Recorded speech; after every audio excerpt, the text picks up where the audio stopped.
All right, y'all, so let's talk about this. Alycia Baumgardner tells Caroline Dubois to keep her name out her mouth with her bean-head ass. Told her to go up and beat Terry Harper and pretty much her leftovers. Go dominate your division first. She says, do what me, Katie Taylor, and Amanda Serrano did. I know you thirsty too, right? So I looked at that and I said, I wonder how many people on my channel seeing this very tweet, between the two.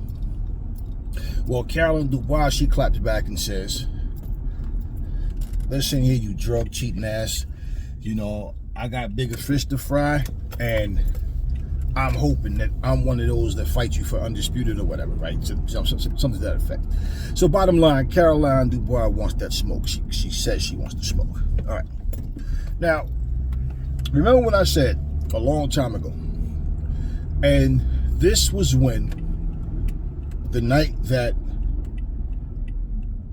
Clarissa Shields and Savannah Marshall fought, and of course the co-main event was one of those fights, the co-main event or whatever. It was Alycia, or I don't remember if it was co-main event or not, but whatever. Alycia Baumgardner and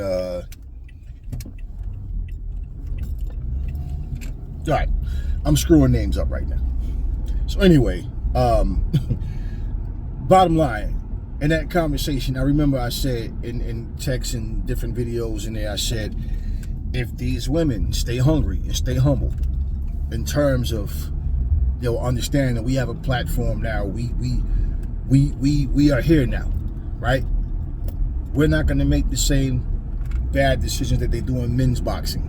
We're not gonna, do these same type of things and just start chasing money alone. We're gonna, the money's gonna come and we're deserving of it, right? You're putting your life on the line just like the men are.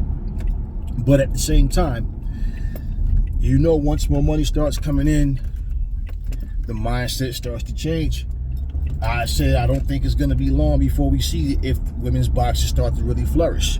Well, since Jake Paul gets involved, it's not so much that it flourished as a sport, as contenders, as quality fighters, but more money involved. Well, listen to Alycia Baumgardner's response to Caroline Dubois. If that's not a direct contradiction, you tell me what is. Now, you tell her to do what you, Amanda Serrano, and Katie Taylor has already done.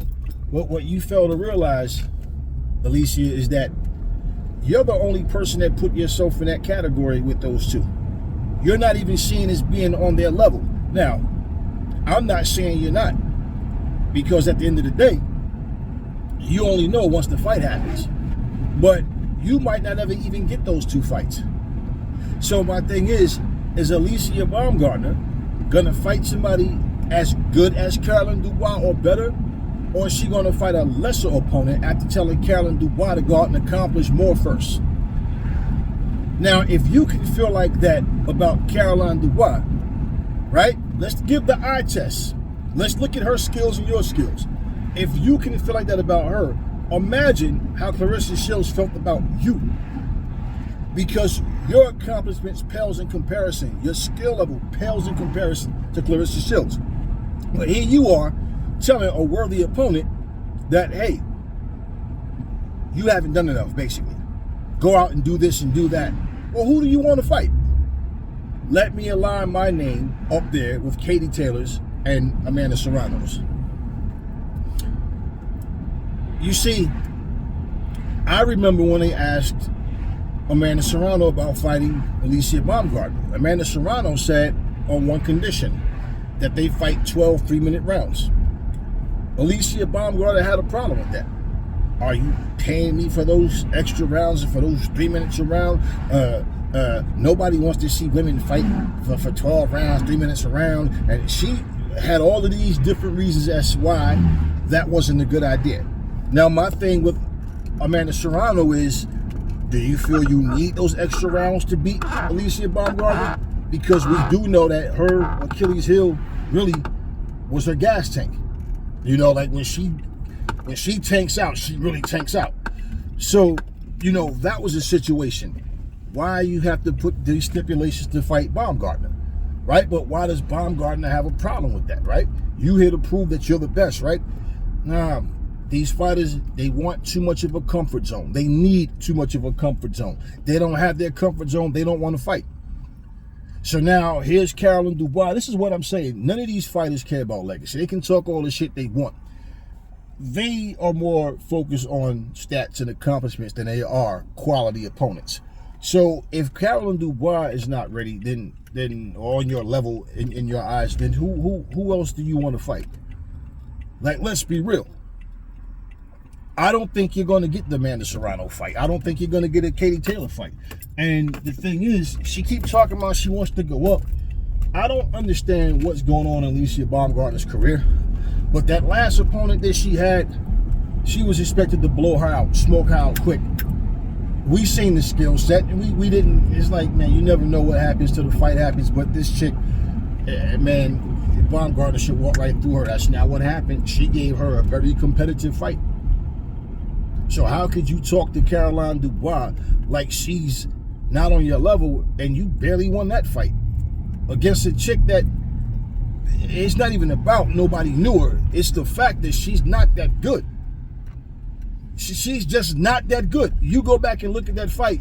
We don't want to hear nothing about ring rust. In fact, I remember Alycia Baumgardner said she has to reintroduce. This was after her, drug situation or whatever. But she said she has to reintroduce herself to the world. Okay, you've never heard Clarissa Shields say that. You've never heard Amanda Serrano say that. You've never heard Katie Taylor say that. And to be honest with you, your name just doesn't come up when they talk about the best female fighters out there, top, pound for pound or whatever. And certainly when they talk about them. Now, like I said, I'm not saying I ain't talking about Shields. Shields will fuck you all the way up. But I'm not saying that you can't beat Katie Taylor or Amanda Serrano. What I am saying, though, is for you to do that, it's going to be more than you just talking. I don't understand. Like, there's no clear indication of what Alycia Baumgardner is trying to do, what direction she's trying to go in her career. And then she says, Caroline Dubois is using her name for clout. What was you using Clarissa Shields' name for? And that lame excuse about, no, I was really going to fight her. She didn't want to come to 147. Wait a minute. You won't go to 147 to fight anybody now. You won't go to 140 right now. You keep saying you want to go to 135. Like every time she talks, she'll say, I want to go up and fight this person. She keeps saying she want to go up and fight who? She'll just say, I want to go up. But to fight who? It's been a whole year now since you and Clarissa with the back and forth banter. But who are you going up to fight? So it's like, I told you, man, I think what I see with this MVP shit, they got the Jake Paul method. Let's try to just pick and choose who we fight.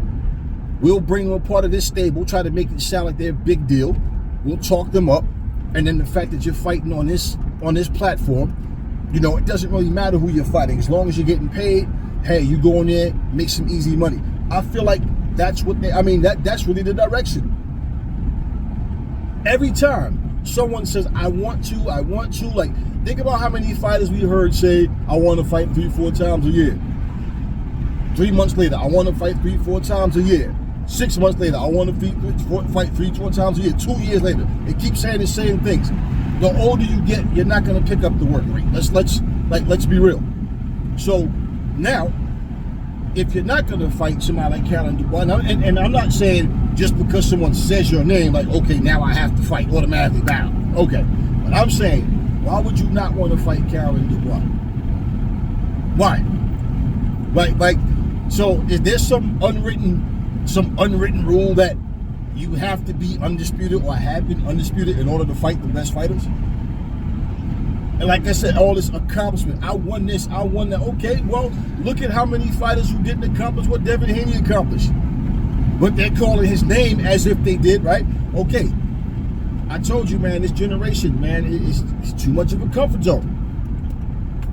It's no reason that you notice whenever the top fighters call out the top fighters, it's always like a deflection or reason for the fight to not happen. But then when fighters who clearly aren't on that level, or at least hadn't got the chance to showcase it at that time or whatever it may be against the right opponents, that's who they fight.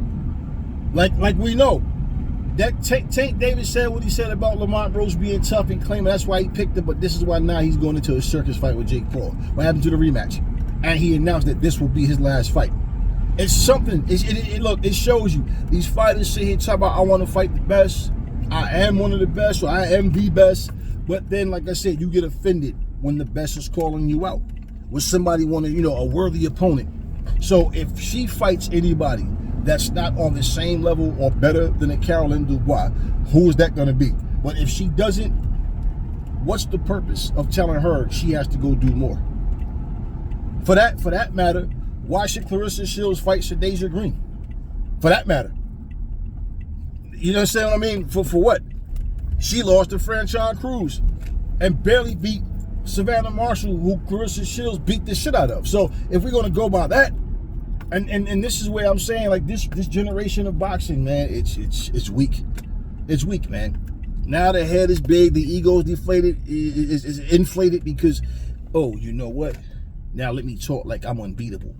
Let me talk like I'm stomping with the big dogs over here. Like my fights are just classics. I don't know, y'all. I just feel like I said, I felt like this was gonna happen. That these fighters are gonna get to the point where they're more concerned about star power, like people seeing them like they're better than everybody else, but without having to really prove this shit. It is what it is, man. Michaela Mayer, that's the fighter name I couldn't think of. But yeah, that's when they fought that same night.